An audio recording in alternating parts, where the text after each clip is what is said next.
Hi everyone, my name is Kevin Moyung, and I'm a PhD candidate at Duke University, co-advised by David McAlpine and Alexander Hardermink.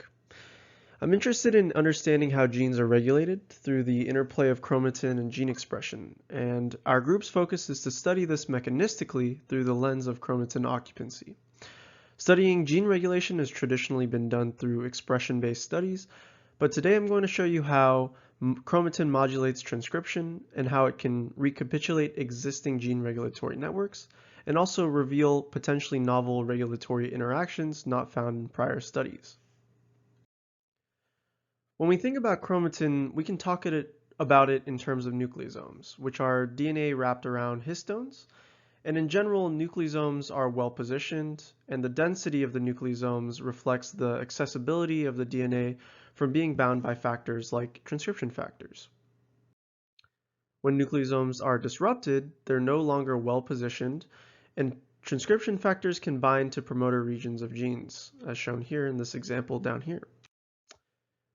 From the perspective of transcription, we typically consider the first case as a gene that is not being actively transcribed.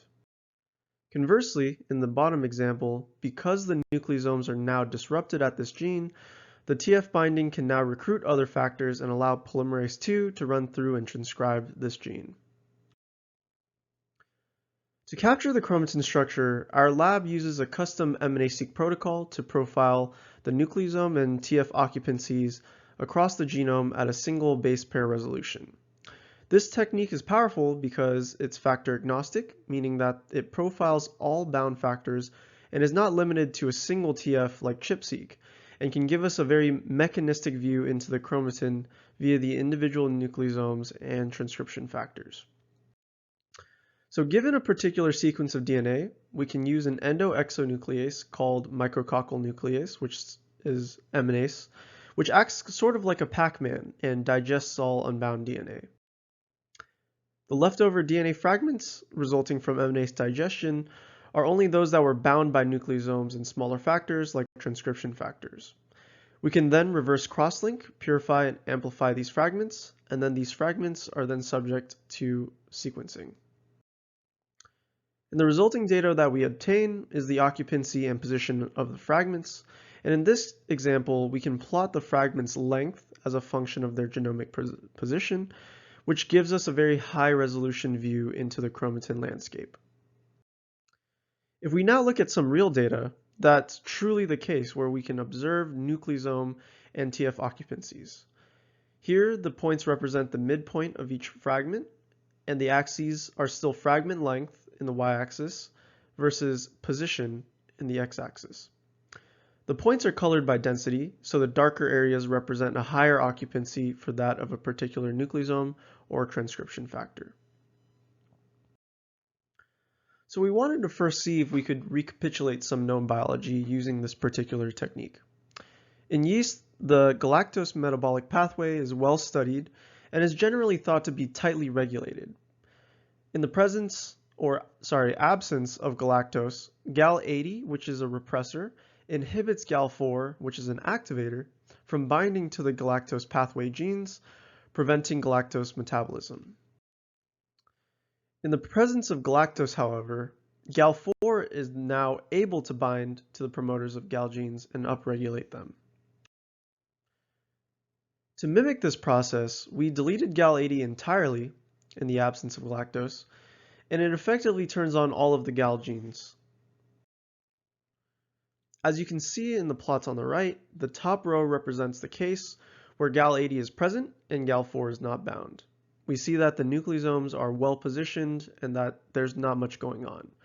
But in the bottom row, after deleting the Gal80 repressor, it's very clear that the Gal4 is bound to the promoters of Gal1 and 10, and furthermore, the nucleosomes are now completely disrupted, with no resemblance of well positioning or occupancy. Okay, so now that we have a method to capture the chromatin dynamics by deleting a single gene, Gal80, can we do this for many genes? So the goal is to build these gene regulatory networks via genetic perturbations. Now this idea is not novel. There have been many studies using genetic perturbations, followed by expression-based assays to build gene regulatory networks. Essentially, these mutants are created by deleting a single gene of interest by replacing it with kanamycin, and then the gene expression is profiled as a result. The downside to this approach, however, as many of you know, is that gene expression alone can only tell you so much. You need more information to discern the context and direct and indirect regulatory interactions of a gene regulatory network. So given the power of our approach, can we do this from the perspective of chromatin dynamics? Can we reconstruct a gene regulatory network solely based on chromatin dynamics, but can we also find more interactions that were missed from expression-based approaches? To answer this, we did MNA-seq on 201 strains of yeast, where each of the strains had a transcriptional regulator deleted, many of which are transcription factors, and some even being chromatin remodelers. So the first objective is to quantify these chromatin dynamics for all of the mutants. Here's the MET10 locus, and we notice that in the control, there's a strong occupancy of a transcription factor upstream of the TSS, which turns out to actually be a CBF1 motif. Now, if we consider the bottom row, when CBF1 is deleted, we see that the TF is no longer occupying the promoter. We also notice that the two boundary nucleosomes that were originally adjacent to the TF are now shifted closer together in the absence of the TF. And if we look at this exact same locus for some of the other mutants, there are no changes in the chromatin. Therefore, we can infer that the deletion of CBF1 caused the chromatin change to occur for this particular gene, and that CBF1 regulates the chromatin of MET10. In this case, CBF1 regulates it by binding to the promoter region of MET10, and in the deletion of CBF1, that's no longer the case. So what is an effective way to quantify all of these changes for every mutant and for every gene? One way that we've been able to summarize the chromatin changes into a single metric is by calculating the Jensen-Shannon divergence between the two chromatin profiles. The JS divergence measures the dissimilarity between two probability distributions. If we consider this window in the control to be a theoretical 2D distribution, and the same window at a mutant to be some other 2D distribution, we can then calculate the JS divergence between the two. This summarizes the chromatin changes very well because it's not always clear what kind of changes are occurring. There can be nucleosome shifts, evictions, or other transcription factor occupancy changes. If we plot a running JS score around this window, we can see that there is a large JS divergence in the CBF1 mutant compared to the other mutants, where there are no chromatin changes. And furthermore, if we consider a few more examples with a high JS divergence, in this case in the deletion of BAS1, the deleting BAS1 results in a loss of multiple smaller factors in the promoter region of His4, as well as the presence of well-phased nucleosomes the further we get into the gene body. In another example using the BAS1 mutant, we notice that there is a gain of a promoter nucleosome instead of smaller factors being bound upstream of His5.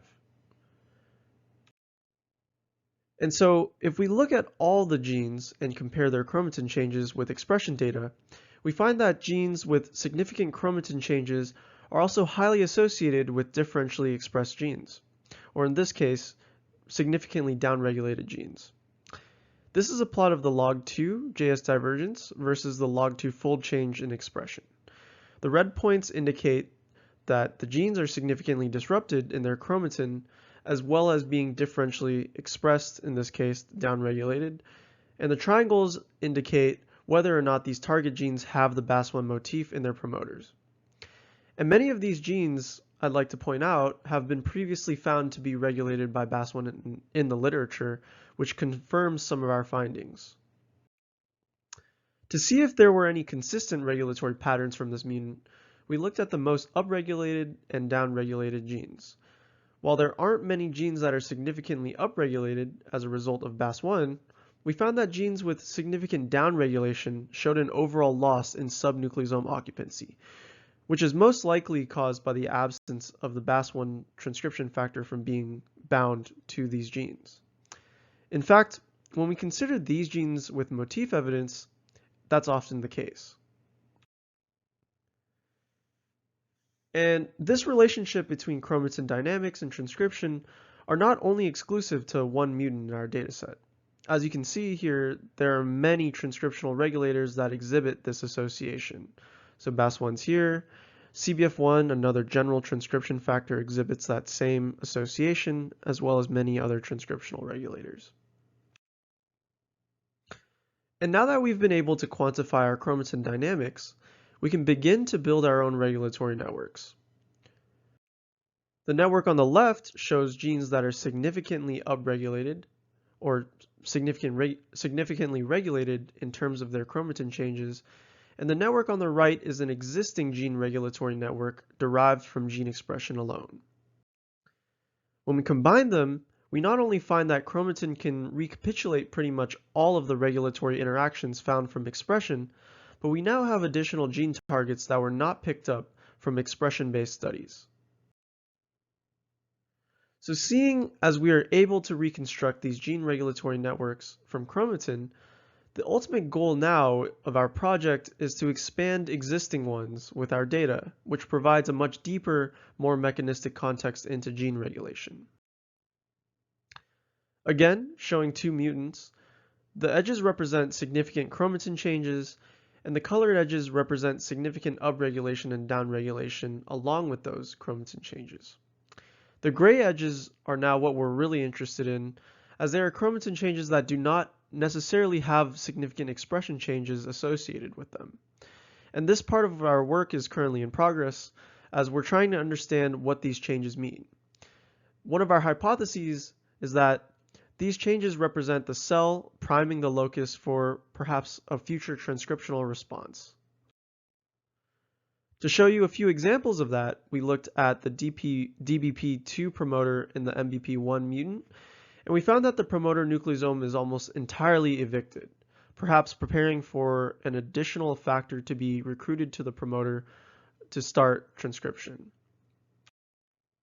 And in another example, in this case with FO81 from the GAL80 mutant, the nucleosomes within the gene body appear to be more disorganized and not well positioned. This is also marked by the strong occupancy of what seems to be multiple factors being bound upstream of its TSS.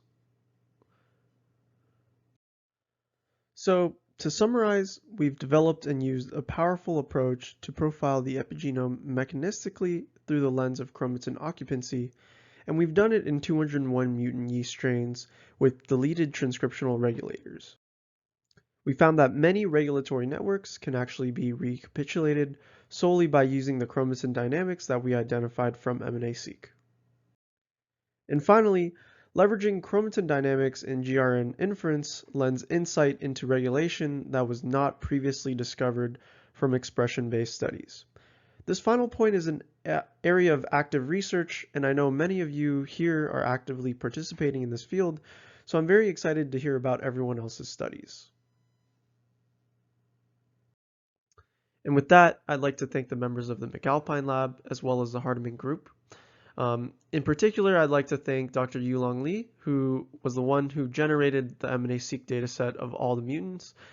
And I'd also like to give a special shout out to Trung Tran, who is also presenting a talk in the next section in RegSys.